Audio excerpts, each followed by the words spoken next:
Fuck! Fuck! Fuck! Oh, you stupid motherfucker! You're gonna find me dead! I'm gonna kill myself! Hit the fucking guy! What the fuck is he doing?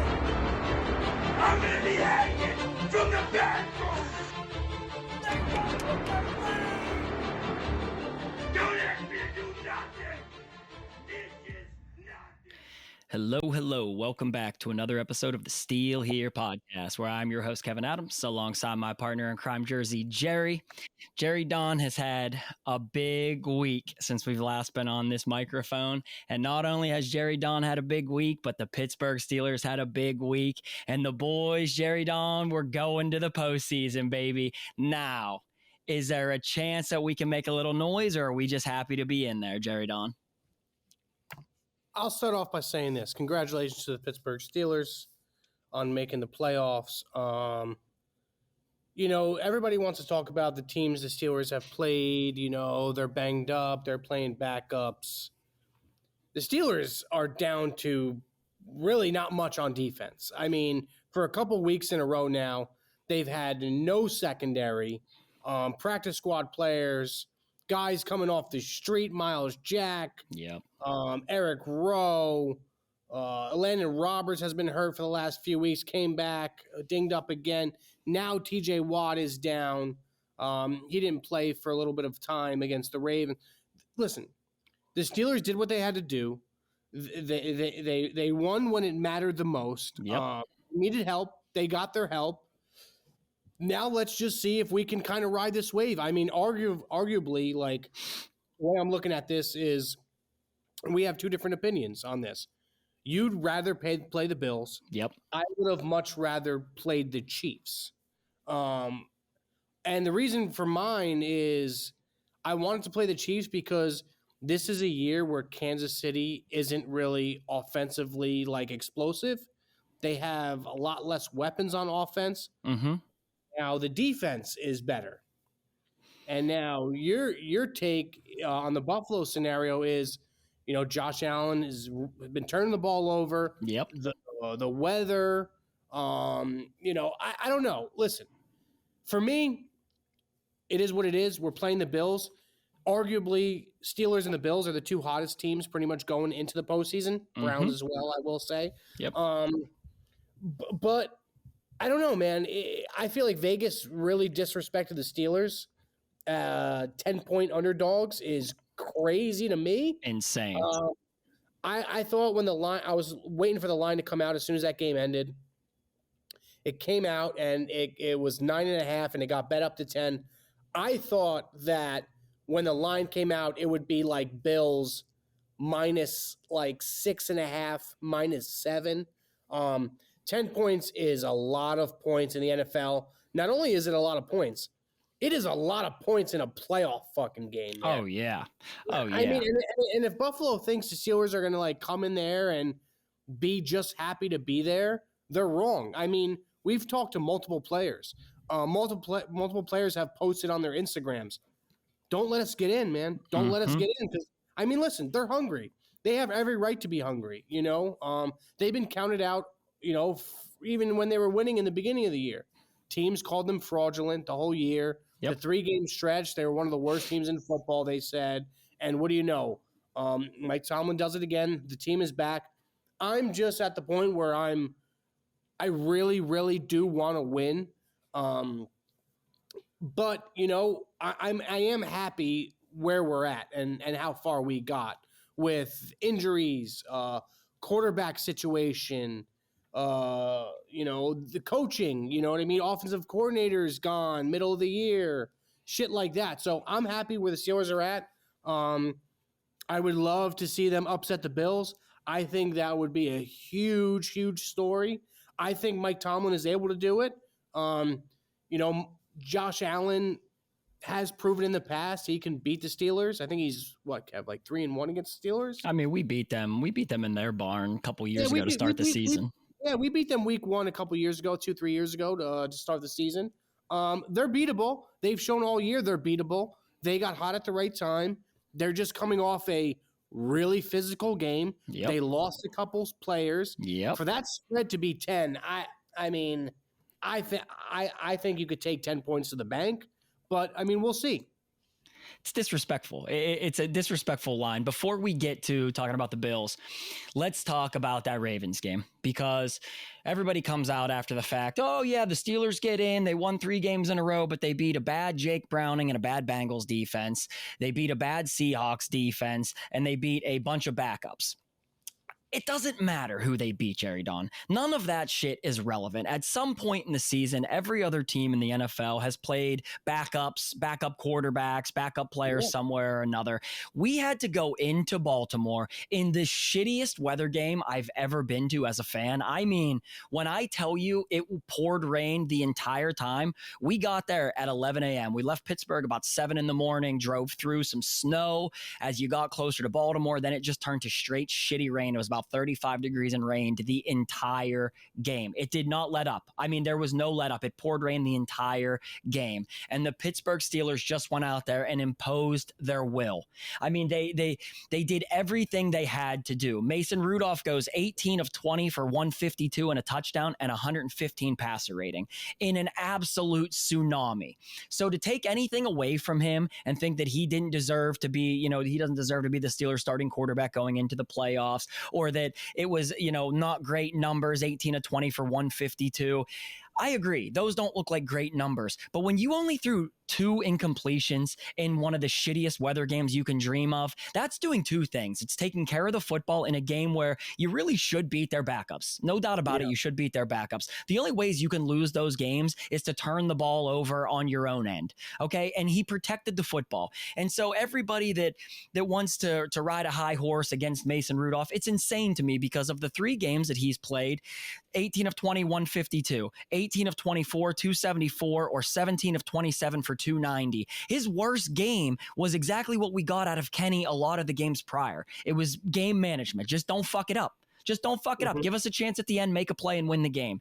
But when he makes that throw to Deontay Johnson, Jerry, and Deontay Johnson goes 71 yards to the house, that is a dart, and he had an underneath throw to Allen Robinson that he completely disregards that would have gotten him the first down. He took the harder throw for more risk, more reward, and that is all you need out of Mason Rudolph when the run game is doing what the run game did on Saturday night in Baltimore, Jerry. The Pittsburgh Steelers have an elite running game, and that is why I think they can go into Buffalo and win that game.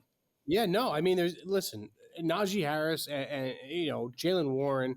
I know Jalen Warren coughed it up a couple times and whatnot, but he had a tough game. Weather was terrible. He had a tough game though. But he's going to bounce back. He'll bounce back. Yep. I'm not worried about him.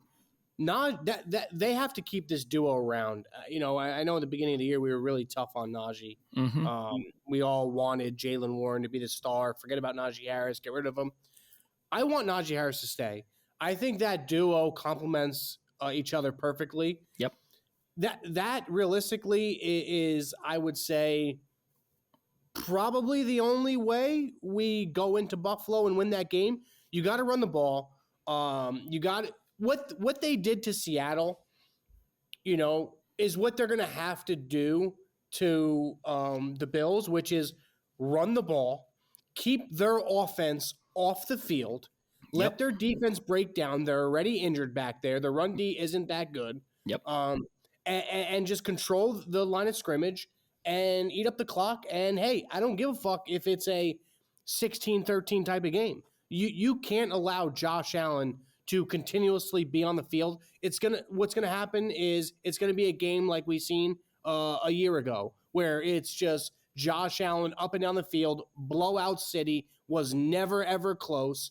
You have to take their best player out of the game, and I think their best player is Josh Allen, and you got to get to the quarterback when he's on the field. You got to sack him. You got to hit him. Mm-hmm. You got to make him feel uncomfortable.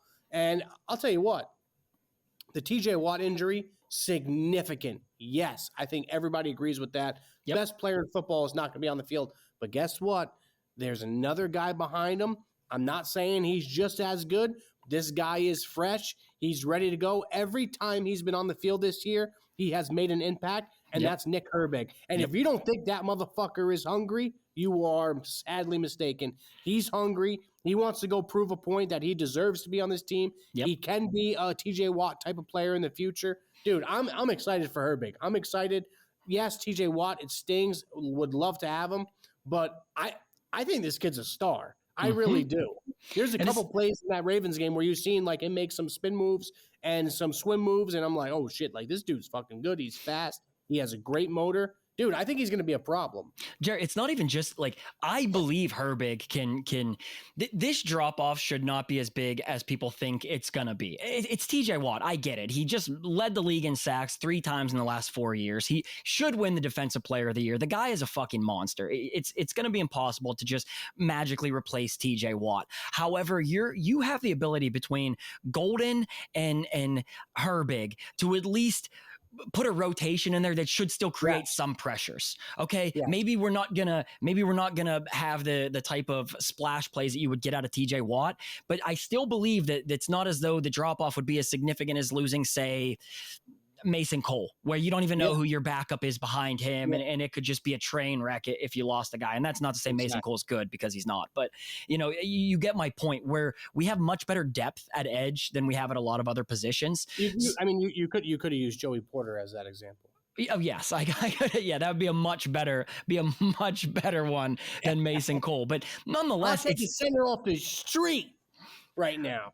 No, without a doubt. I mean, Mason Cole's terrible. There's even a play inside the 5 against the Ravens where he gets blown so far back that Najee trips over him. Like that's how bad he is. But no, I back to the edge. I don't think losing TJ is as detrimental as it would have been, say, last year. You know what I mean? Yeah. Where we lost him half the season last year, and you have nobody coming in behind him. Yeah. Malik Reed, the guy we traded for from the Broncos prior to the season. So I don't see that as, if we lose, it won't be because TJ Watt wasn't in there, in my opinion.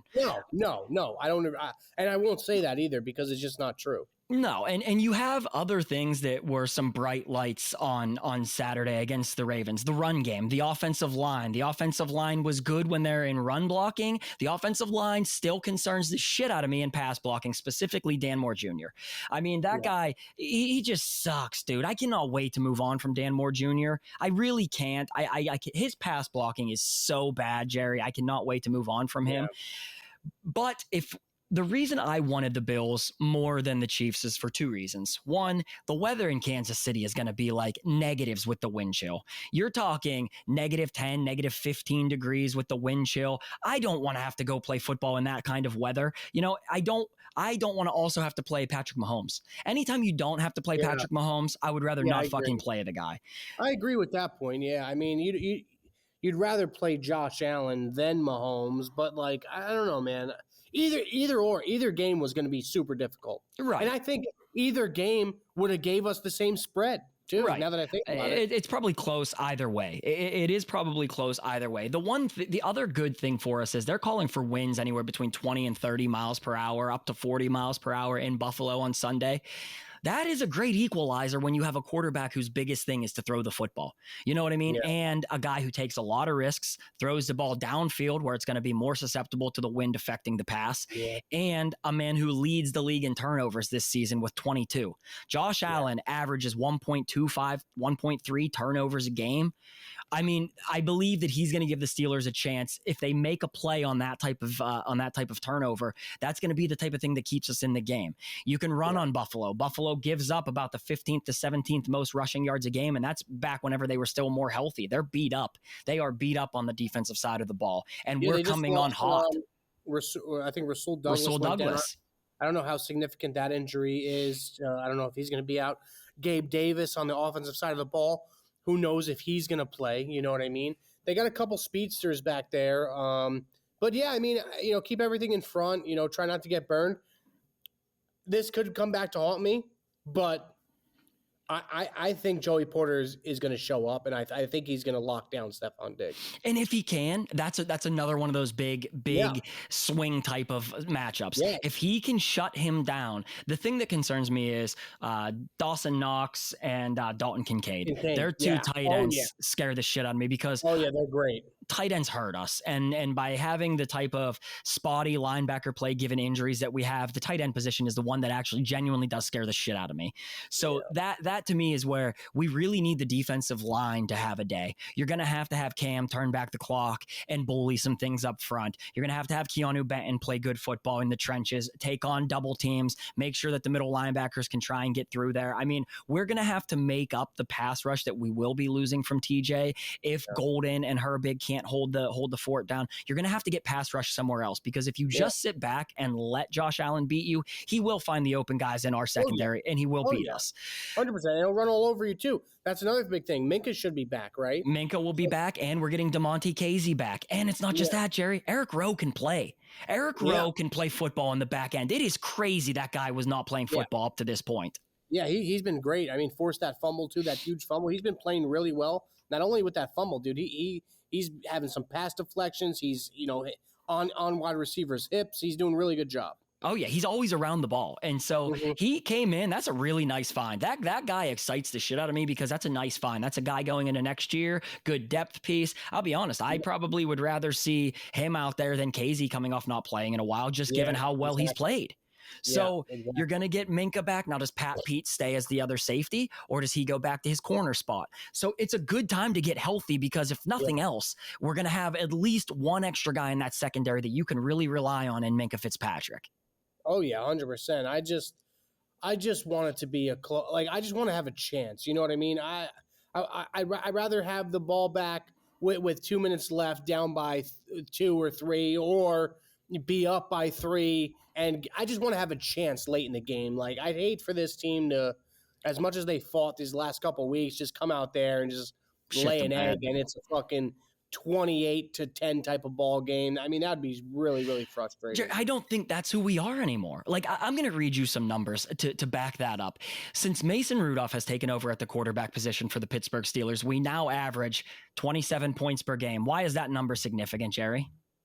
That's the number you need to go to the Super Bowl. That is the number you need to get to the Super Bowl. We've said it the last 2 years on this show. If the Steelers want to have an offense that you can rely on to make a run through the playoffs and to make it to a Super Bowl, you need to be able to average 27 points per game. We score 34 against the Bengals. We score 30 against the Seahawks, and it could have been 37. If you remember, late in that game, Najee goes down instead of going in. We could have scored 37 against the Seahawks. And then you still score 17 in a tsunami game in Baltimore, which brings our average to 27 points per game. We're also averaging 385 yards per game under Mason Rudolph, which would put the Steelers at 4th in total offense. That's like great. If they can just maintain those types of, or even similar numbers as that, there's no reason to think that they're going to get blown out. That's why 10 points per game. That's why 10, the spread is at 10. That's disrespectful. I'm going to put a pretty sizable, I'm talking like maybe $2,500. I'm going to bet on the plus 10, because that's a lot of numbers in the playoffs. Say the Steelers score 14, they score 17. Are the Bills going to score 27?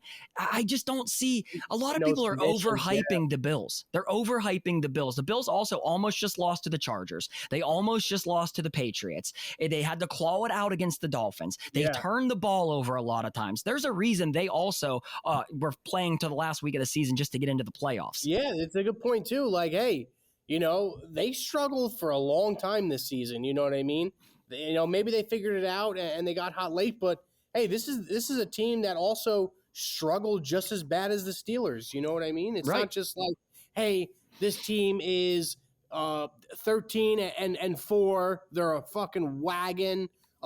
We have zero chance. Like, no, this team has proved throughout the year they can lose to inferior teams. They have done that this year. Exactly. Listen, it's at any given Sunday. It's any given Sunday. Like, the NFL has showed, if you watch NFL football, I don't care what year you watched it starting from.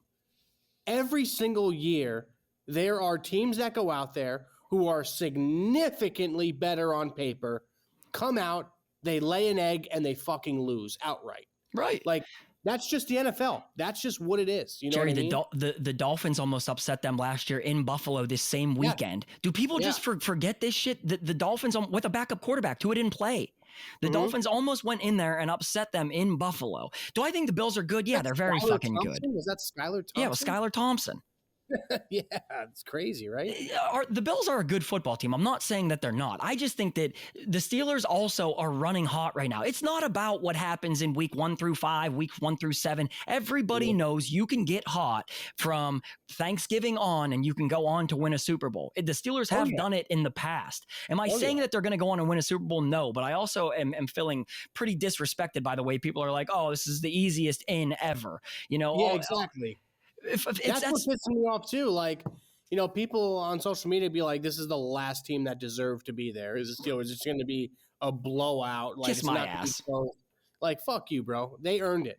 They earned it, dude. They got in there, Jerry. It's 10 wins. That's still 10 wins. Like one way or another, I don't care how the fuck you slice it. At the beginning of the year, I put the money on the Steelers over 9.5, teased it up, needed the win, got the win on Sunday in Baltimore, win the $2,000. But it's because this football team is built to win. That's about where we thought they would finish, at 10 wins. Do they deserve to be in here? Absolutely, they fucking deserve to be in here. I want them to go in there on Sunday and prove that they deserve to be in here, though. Yes. It's time for Tomlin to go get one done now. Okay. Exactly, it's let's fucking go get one done and silence all of the critics and all of the doubt and fucking win the game. And I think they can do it by pounding the rock on the ground? Yes, I fucking do. I think Najee Harris, who has been playing incredible fucking football. We ride him, Jerry, and I think that the Steelers can go in there, extend some drives. Mason makes a pass here and there. He's averaging 240 passing yards a game in his 3 starts. You get 240 passing yards a game and a touchdown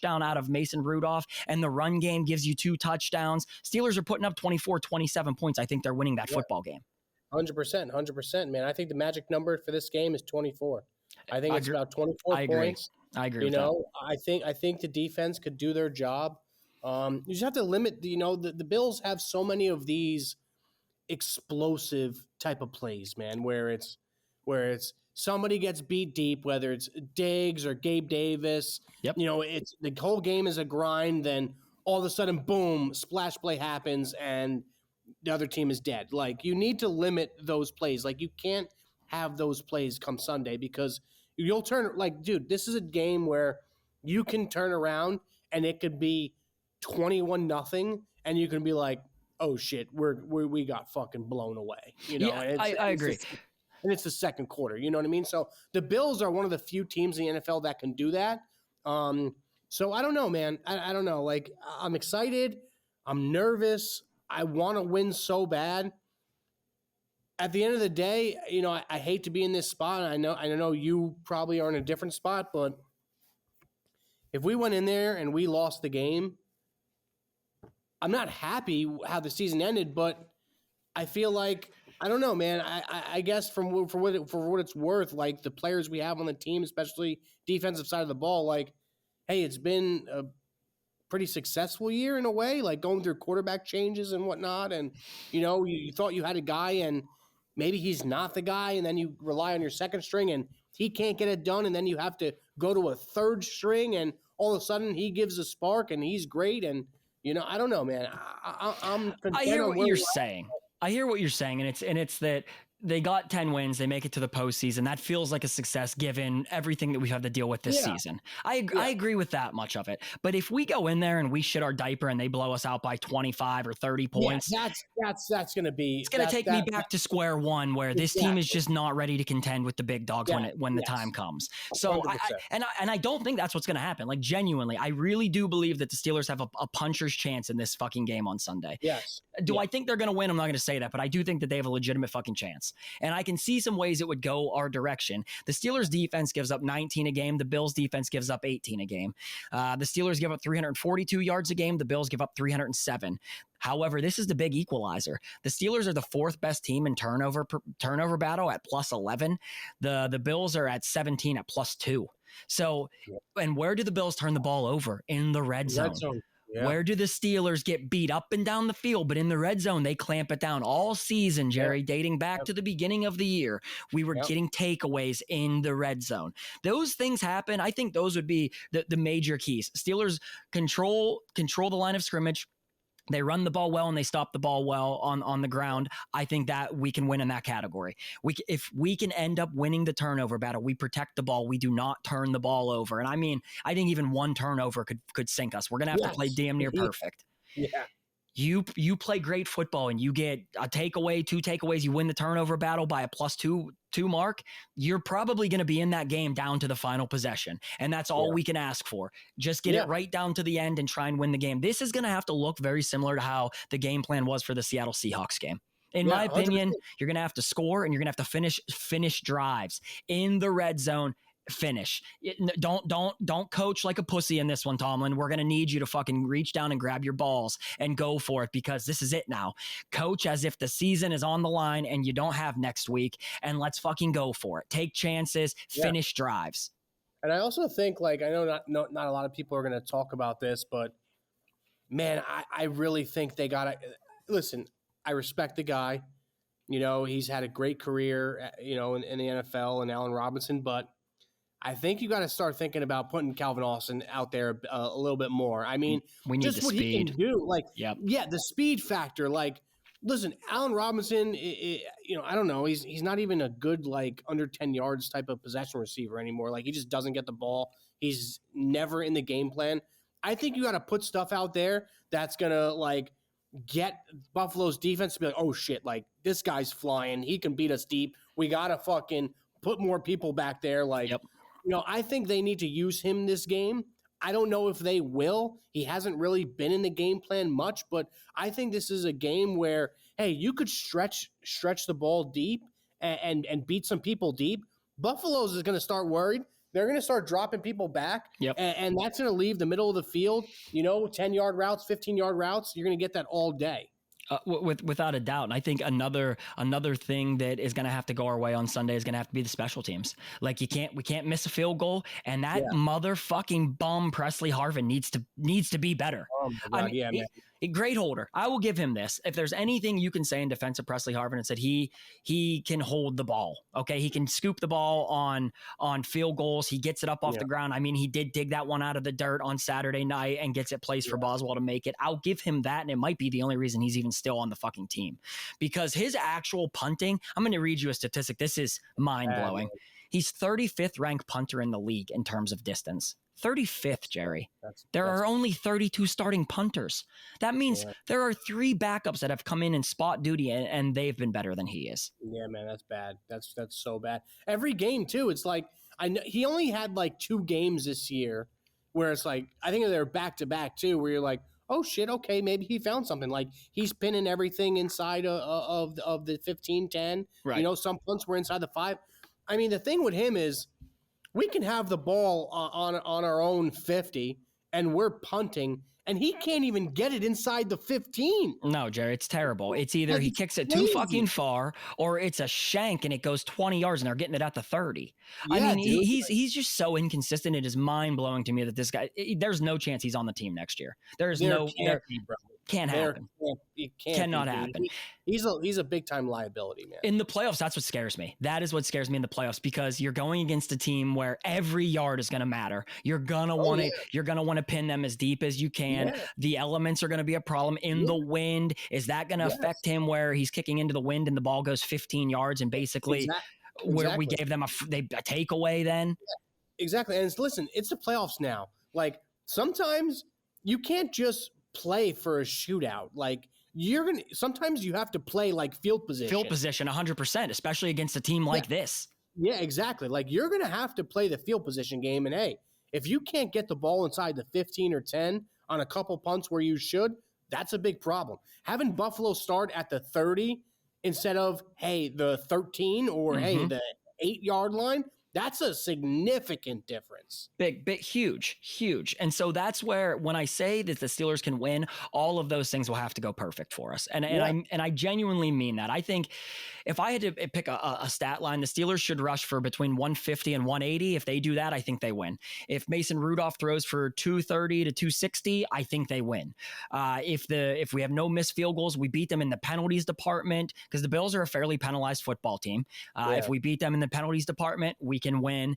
I think all of those things, if they go our way, the Steelers have a legitimate chance to win this football game. It's not as though we're going in here into the playoffs as we have in years past where we just kind of back in, or we get in there and we have no momentum going in and everybody and their mother knows that the Steelers don't fucking belong. I don't feel that way anymore, which is wild because a month ago, Jerry, you and I said, even if we did get into the playoffs, Jerry, who are we going to beat? We were home dogs going into that Bengals game. Who are we going to beat?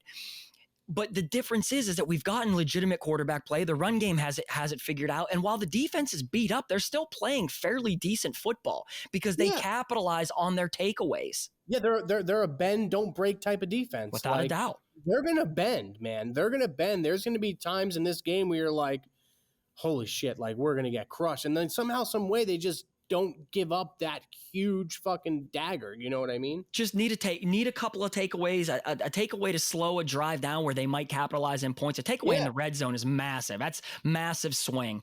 But if they can do those things well, you're going to keep Buffalo on their heels. If hypothetically the Steelers can get out to a little bit of a lead, there's a chance it's calling for lake effect snow. There's a chance they could get a decent snowstorm on Sunday. Who do you think that benefits? Who do you think that benefits? Steelers. I think it benefits the Steelers. You muck it up, it benefits the Steelers. No doubt about it. It equalizes Josh Allen. Yeah. So you get something like that. Again, this is not crazy to think that the Steelers could beat them. Now, could they have gone into Arrowhead and won? I don't know, dude. I just don't love the idea of having to go against a guy like Mahomes in their stadium. You know, Reed is going to be ready to go. Andy Reid has the ability to. This is the big difference for me. Andy Reid is an offensive-minded head coach, and he would be able to scheme against the weaknesses of our defense. Sean McDermott is a defensive-minded head coach, and they fired their offensive coordinator early in the season. So it's not, though, that the Bills have some wagon of an offense. They're still struggling on the offensive side of the ball, too. So this is not the Bills of last year where they were averaging 30-some a game. Like it's just it's not the football team that we're going to get on Sunday. So those are the things. You play a perfect game on special teams. The defense bends, don't break. They get maybe a takeaway or a couple of takeaways, and we beat them in the penalties department. Pittsburgh Steelers are going to be in there, Jerry, because we finally are going into the playoffs with some life, a chance, momentum. The team believes. A month ago, we lost to what was that last loss we have? The Colts. Yeah, and you were talking to. I mean, I don't think he would give a shit. You were talking to Pat, and what did Freiermuth tell you, Jerry? You said, "Damn, Pat, it sucks the season went this way." You know, pretty much, basically, Jerry is telling Pat it feels like the season's over. And what's he tell you in return? He said, "Hey, man, you know, media and whatever could think about whatever, say whatever they want, but I'll tell you one thing: it's not Mike Tomlin." Yeah, he said it's not Tomlin. The issue is not Mike Tomlin. He said, and if we win the last three, we probably make the playoffs. He said, and so he was right. He says that to Jerry, and Jerry tells me that, and I'm like, there's just no fucking way these guys still believe that. But I love that they do, and I love that Jerry and I are in the media and not in the locker room where we don't have to, think that type of way, because Jerry and I both obviously. I thought the season was done, Jerry. So did you. I thought this season was fucking cooked. I thought it was cooked, man. And so for the mindset, when you told me that, when you said Pat says, yeah, but if they win the last three, Jerry, we can still get in. I'm like, Jesus Christ, there's no way he believes that. And then I got to thinking about it. That is exactly what I want him to believe. That's exactly what I want everybody in that locker room to believe, is that there's still a chance. We're not dead yet. And that is the Mike Tomlin effect. As much as we call that guy a fucking bum and call for his head and everything else, what we're seeing and what we've seen the last 3 weeks was a team not willing to die. Like, you're not going to fucking beat us. And that comes down to Tomlin, in my opinion. Hey, did you see? So before I get to the reports, did you if the Steelers win this game at Buffalo, Mike Tomlin will, if he still wants to coach, will probably get a 3 to 4 year extension. I would agree with that. I did see reports out there saying there's a team in the AFC where there's a coach, a big time coach, that might not want to coach anymore. Yeah, Mike Tomlin saying so. What these reports basically, it's Adam Schefter had reported it, and then who's the little bald guy that works for Fox? What the fuck is his name? God, what is that son of a bitch's name? He's Tomlin's buddy. He works for Fox. Him and Tomlin are like friends. He also reported that he wouldn't be so sure that Mike Tomlin doesn't hang it up after the year. Like, he doesn't think Tomlin is 100% committed to coaching for the Steelers next year, and that he could walk away. And so. Depending how this game goes, you and I might get our wish, Jerry. We might actually get our wish. But this is 20 straight non-losing seasons for the Pittsburgh Steelers. Yeah, it's crazy, man. It's so crazy. There's been so many years. There's probably been like, I would say, out of the 20, there's probably been 12 or 13 years where I'm like, yeah, this is the season we're going to go below 500. Oh, 100%. I mean, there's a lot of times here. Some of those seasons we start 2-6, Yeah. 2-6, and they fucking claw out of the depths of hell. So that is another one of those reasons. You're a 10-point underdog. You're going into a hostile Buffalo. You think he doesn't tell them in the locker room they're still doubting us.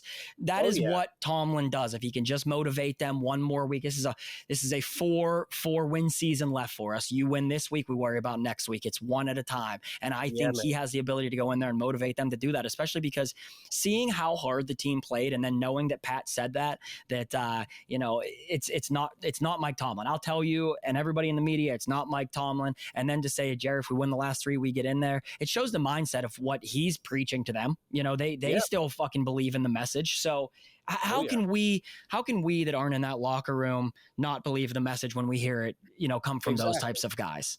Exactly, man. Exactly. Listen, in a perfect world, I would love for the Steelers to win, man. It's just, I have my doubts, man. I have my doubts. I just want, like I said, I just want a competitive game, whether that be 27-7, 20-17, 23-17. I just want. You said 27-7 would be competitive. Did you mean 27-20?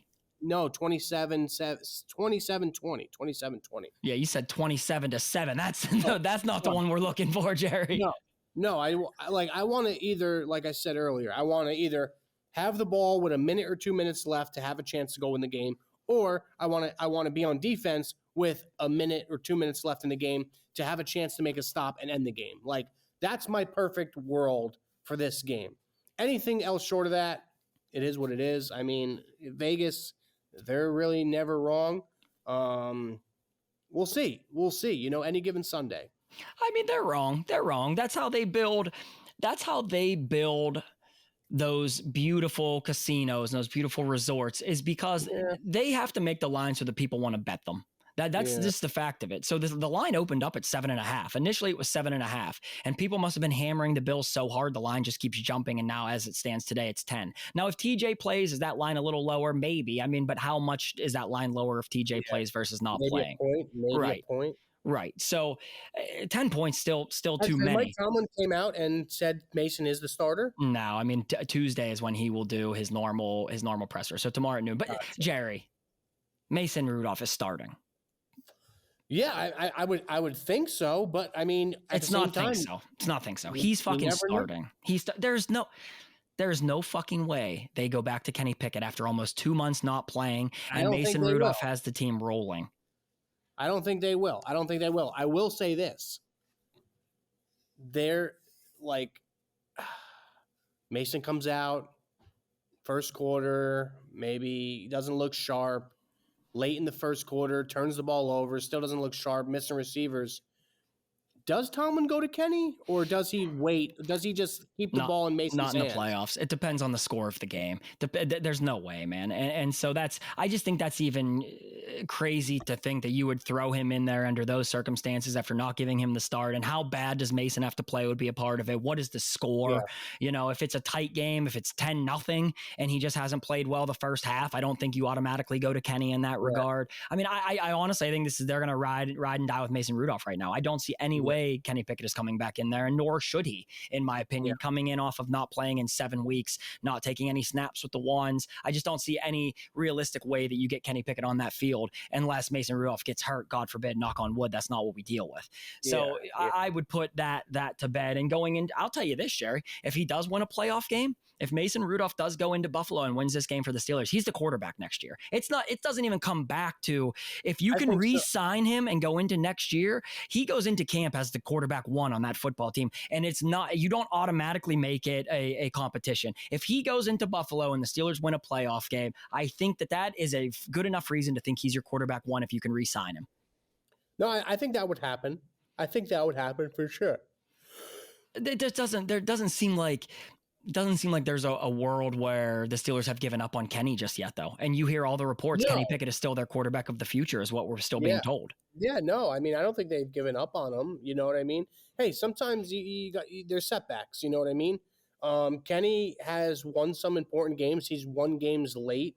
But I mean, you just got to keep going with the hot hand. Like, who knows? Would Kenny have? The thing that I'm so conflicted with is, I think Kenny Pickett would have won that game in Baltimore. I think Kenny Pickett, as good as the running game was, would have won that game in Seattle, and I think he would have beat the Bengals.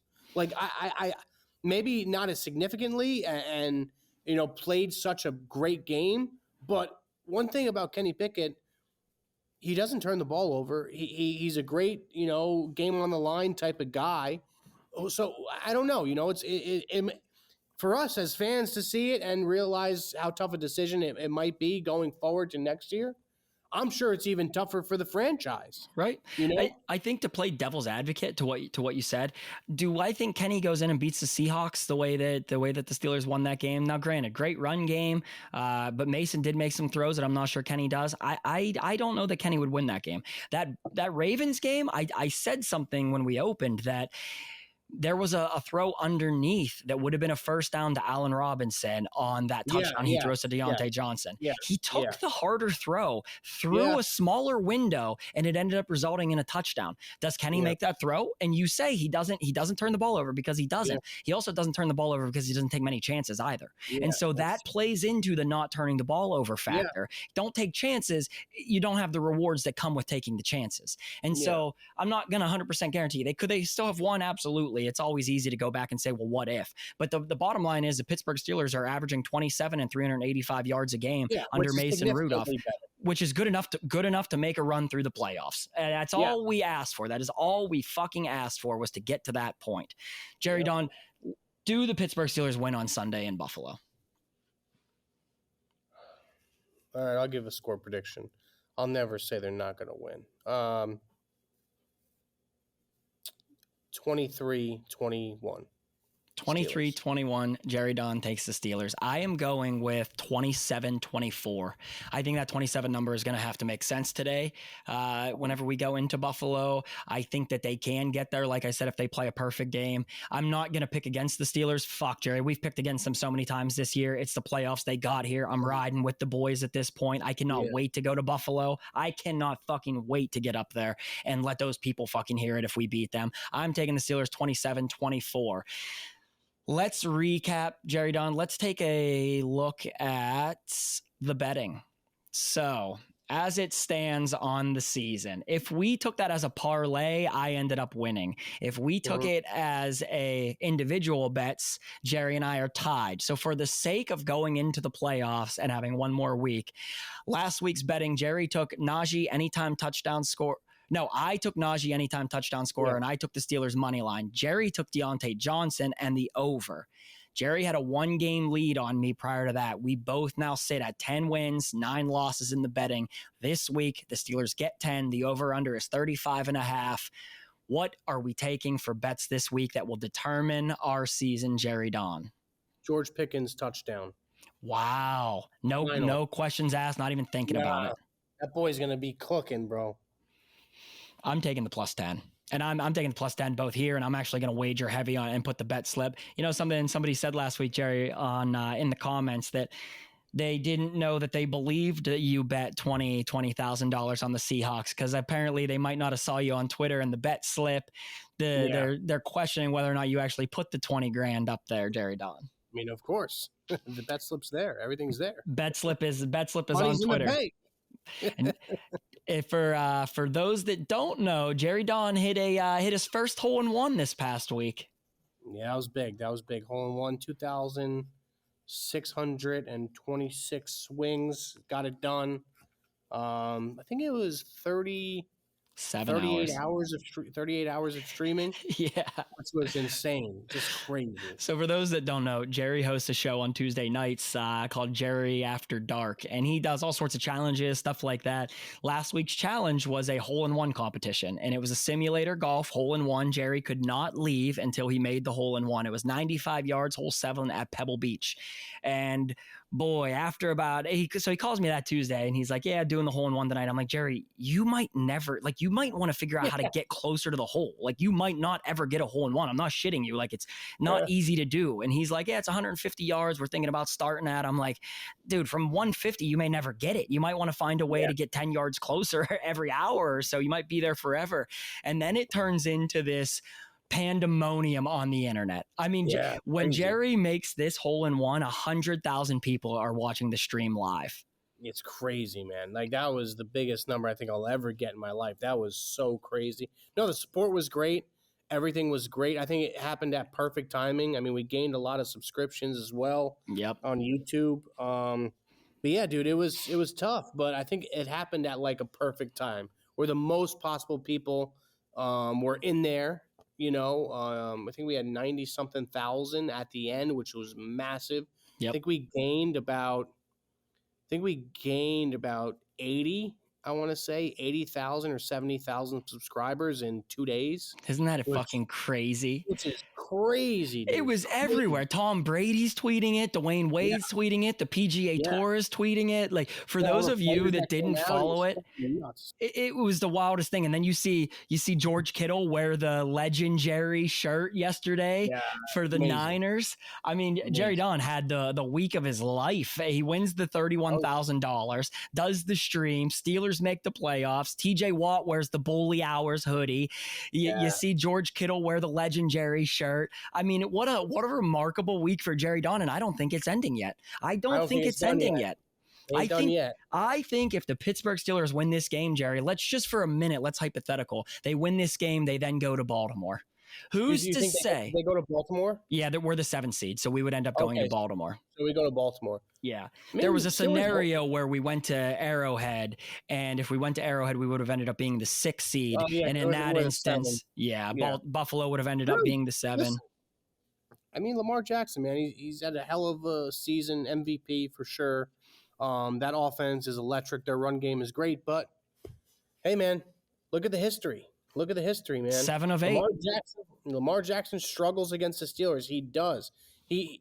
Lamar Jackson plays his worst football when it's against the Steelers. Yep. So I don't mind playing Lamar. I really don't. I mean, sure, he's had an incredible year, deservedly so. Best quarterback in football for sure this year. There's a chance where Lamar Jackson shits the bed in the playoffs. He's done it before. I think he'll do it again. And I would be interested to know what do we think TJ's timeline looks like? I think he would play the second game. He would play the second game. So you think if we end up sneaking through Buffalo, and that is a very tall order, and I don't like to do this shit because I know we're asking for a lot right now, but if we can go into Buffalo and just sneak this fucking game out, is it crazy to say that TJ plays against the Ravens? No. I think he would play. He would play. And we own the Ravens. I don't give a shit. Backups, non-backups. You know what's funny? After the game, I tweeted the Pittsburgh Steelers went 5-1 in the AFC North, which is the hardest division in football. And they beat everybody. They swept the Ravens. They swept the Bengals. They split with the Browns. Talk all the shit you want, but there's one team that still owns the AFC North, and it's the Pittsburgh Steelers. And the funny thing that happened from this is the GM of the Ravens, his wife is named Lacey DaCosta. The GM of the Ravens, his name's Eric DaCosta. His wife's name is Lacey DaCosta. She quotes that tweet and she says, "Congratulations on your participation trophy." If these fans, it'd be something. If they didn't care about the Pittsburgh Steelers getting into the playoffs, if they didn't give a shit about the Steelers and anything we do, and that we played and beat their backups, then why the fuck would they be taking the time out of their day to do that? I don't take the time out of my day to talk shit to people I don't care about. Exactly. Hey, listen, one thing, when it comes time to playoff football, the last type of teams you want to play in the playoffs are teams who could run the ball really fucking good. Yep. And teams who have a chip on their shoulder. Yep.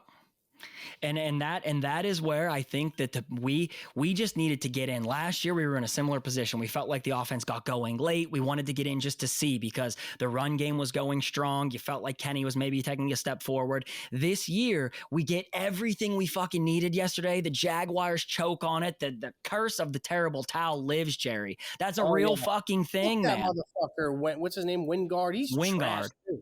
He's a special teams fucking bum, bro. Dewey Wingard. And for all the shit they talked, I mean, swallow your tongue, motherfucker, because the Pittsburgh Steelers are in there and you're sitting on the couch. Yeah. So there are things you don't disrespect, and the terrible towel is one of those things. You don't do it. Myron Cope shined the light down on the Pittsburgh Steelers and said, I'm getting them in there.